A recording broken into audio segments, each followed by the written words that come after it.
YouTube misfits, miscreants, malcontents, and misanthropes. Claire here, and welcome to my new series, Travels with Creatards. Travels with Creatards will be a series of very short videos, usually under 5 minutes, and each video will address a single idiotic claim by one of your favorite YouTube Creatards.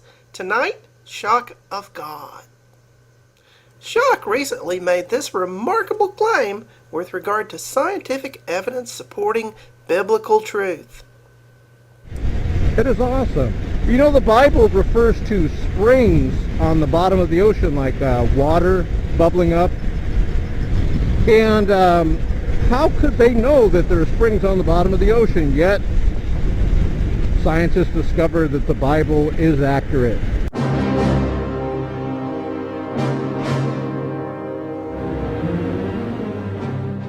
There are springs on the ocean. What could Shock possibly be referring to?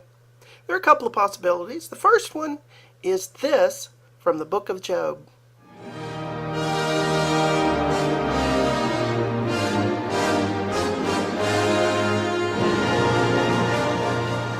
Woofda!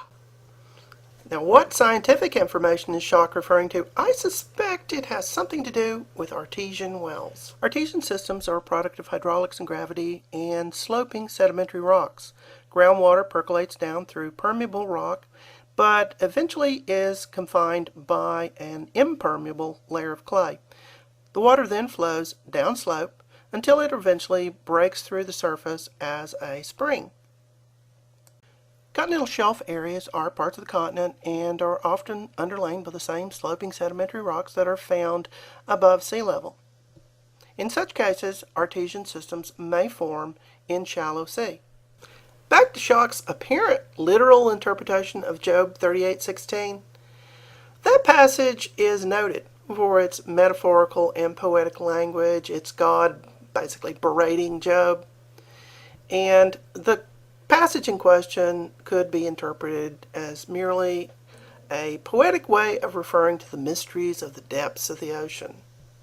But if Shock wants to literally interpret the section, perhaps we should look at a couple more lines. In the very next passage, God refers to his treasures of snow and hail, presumably stored up in some celestial warehouse for future human disasters.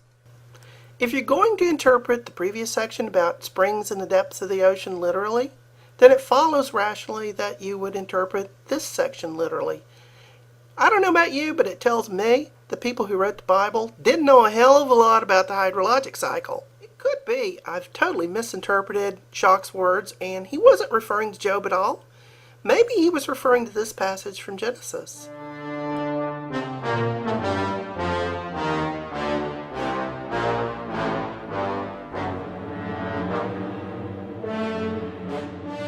If this is what Shock was referring to, then I can only assume he's also anxiously awaiting the inevitable discovery of the windows of heaven. And if Shock wasn't referring to underwater artesian systems, perhaps he was referring to something else. Perhaps he was referring to this. Hydrothermal vents. Immense chimney-like structures, several stories high. Spewing hot water geysers, black with minerals and nutrients. Hydrothermal vents, as the name implies, pump out superheated water, and they're invariably associated with the mid-ocean ridges or with hotspots like Hawaii. Sediment and rock on the bottom of the ocean is saturated with water, and as that water percolates downward and gets closer to a source of magma, it is superheated and driven upward with great force to form the hydrothermal vents. These hydrothermal vents are the oceanic equivalent of the geysers that we find on the continents. As was true with artesian systems in the shallow sea, there's no particular reason that we should ascribe knowledge of hydrothermal vents to some primitive peoples who thought bats were birds and whales were great fish. So you see, Shock, your desperate attempt to ascribe vast scientific knowledge to a group of primitive, scientifically illiterate goat herders from days of yore isn't just silly, It's the intellectual equivalent of straining at stool. Alrighty then, that's about all I've got tonight. Bis später.